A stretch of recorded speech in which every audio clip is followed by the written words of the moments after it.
तो बिना किसी का टाइम वेस्ट किए हुए आज मैं आपको बताने वाला हूँ बेरूत में हुए धमाके के बारे में।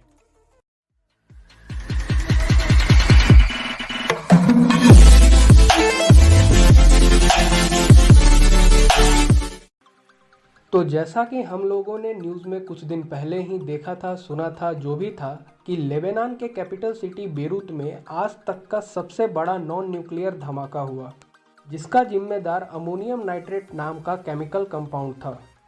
और अब हम सब लोगों के मन में ये सवाल उठने लगा है कि आखिरकार ये अमोनियम नाइट्रेट है क्या, और इसके वजह से आज तक के इतिहास का सबसे बड़ा नॉन न्यूक्लियर धमाका हुआ तो हुआ कैसे।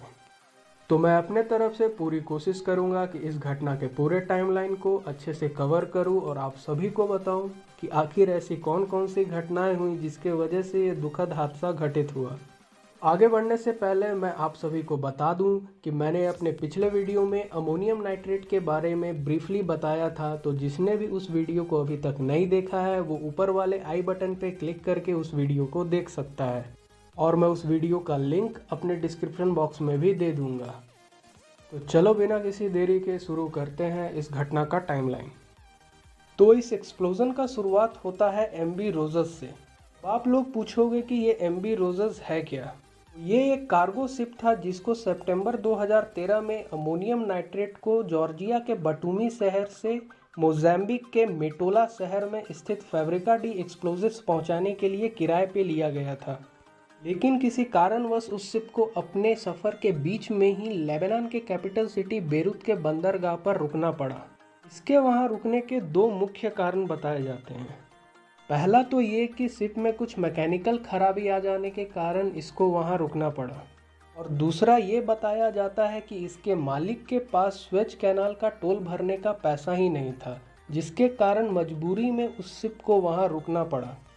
हालांकि कैप्टन प्रोकोसेव ने हाल ही में अपने दिए गए इंटरव्यू में बीबीसी को यह साफ साफ बताया है कि एमवी रोजर्स बेरूत में सिर्फ और सिर्फ इसलिए रुका था क्योंकि उस शिप के मालिक, जो कि मिस्टर इगोर थे, उनके पास पैसा ही नहीं था।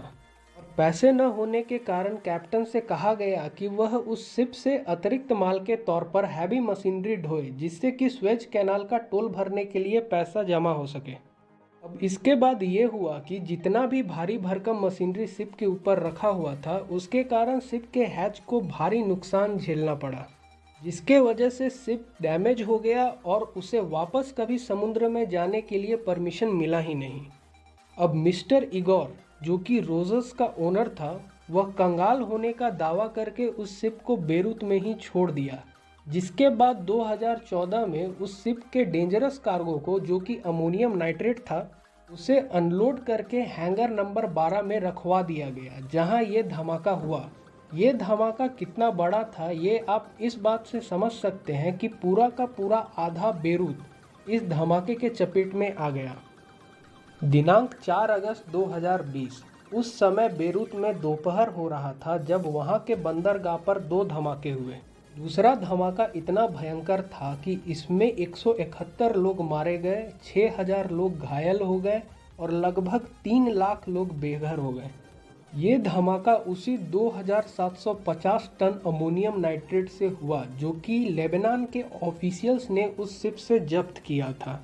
अगर इस घटना को विस्तार से देखें तो उस दोपहर में एक आग लगने की खबर बेरूत के बंदरगाह में स्थित हैंगर नंबर 12 से आती है।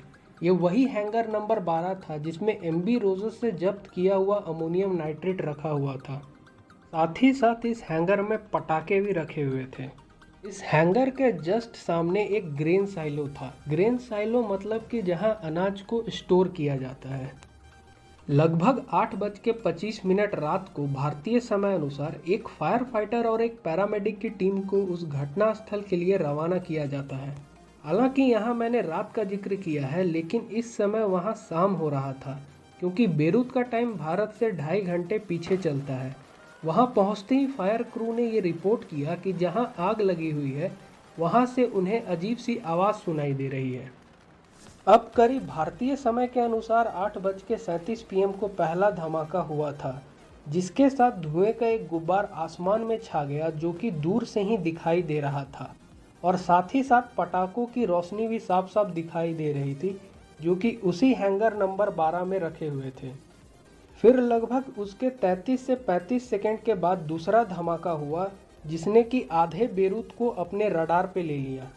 इस धमाके के साथ भूरे रंग का बादल आसमान में छा गया और ये ब्राउन कलर का क्लाउड कुछ और नहीं बल्कि नाइट्रोजन डाइऑक्साइड था, जो कि अमोनियम नाइट्रेट के डिकम्पोज होने पर एक बाई प्रोडक्ट के फॉर्म में रिलीज होता है। अब इस घटना का कारण वो 2750 टन अमोनियम नाइट्रेट था, जिसे एमबी रोजर्स से सीज किया गया था। इतना अमोनियम नाइट्रेट 1155 टन टीएनटी के बराबर होता है। टीएनटी एक प्रकार का एक्सप्लोजिव मटेरियल है और टन ऑफ टीएनटी एनर्जी नापने का एक यूनिट है। 1 टन ऑफ टीएनटी अप्रॉक्सीमेटली बराबर होता है उतना एनर्जी के जितना 1000 केजी टीएनटी को एक्सप्लोड करने पर एनर्जी रिलीज होता है। लेबनान की हायर डिफेंस काउंसिल के अनुसार आग का शुरुआत उस हैंगर के डोर को वेल्डिंग करते समय हुआ था। कुछ लोग जो कि ब्लास्ट के समय वहां पर मौजूद थे, उन्हें एक नज़र में ऐसा लगा कि कहीं ये एक्सप्लोजन न्यूक्लियर बॉम्ब का हमला तो नहीं है, लेकिन एक्सपर्ट्स ने यह तुरंत समझ लिया कि ये कोई न्यूक्लियर बॉम्ब का हमला नहीं बल्कि कुछ और है, क्योंकि इस ब्लास्ट में न्यूक्लियर एक्सप्लोजन के 2 हॉलमार्क निशान मौजूद नहीं थे, जो कि चमकदार उजली रोशनी और थर्मल पल्स होता है, जो कि अपने आने वाले रास्ते में किसी भी चीज़ को राख कर देता है। और साथ ही साथ इसमें मशरूम क्लाउड भी एब्सेंट था, जो कि किसी भी न्यूक्लियर एक्सप्लोजन के साथ हमेशा जोड़ के देखा जाता है। हालांकि मैं यहाँ आपको ये साफ साफ बता दूं कि बेरूत में जो धमाका हुआ वो किसी न्यूक्लियर बॉम्ब के आसपास भी नहीं था। इसका अंदाज़ा इस बात से लगाया जा सकता है कि हिरोशिमा में जो लिटिल बॉय नाम का न्यूक्लियर बॉम्ब गिराया गया था, वो इस धमाके से लगभग 38 गुना ज़्यादा ताकतवर था।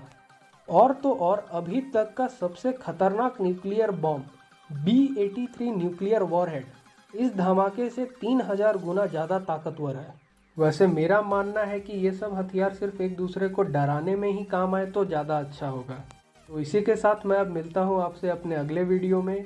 और अगर ये वीडियो आपको पसंद आया हो तो वो लाल वाला बटन दब जाना चाहिए। अगर मन करे तो लाइक और कमेंट भी कर देना। तब तक के लिए सायोनारा, तमसो मा ज्योतिर्गमय। जय हिंद।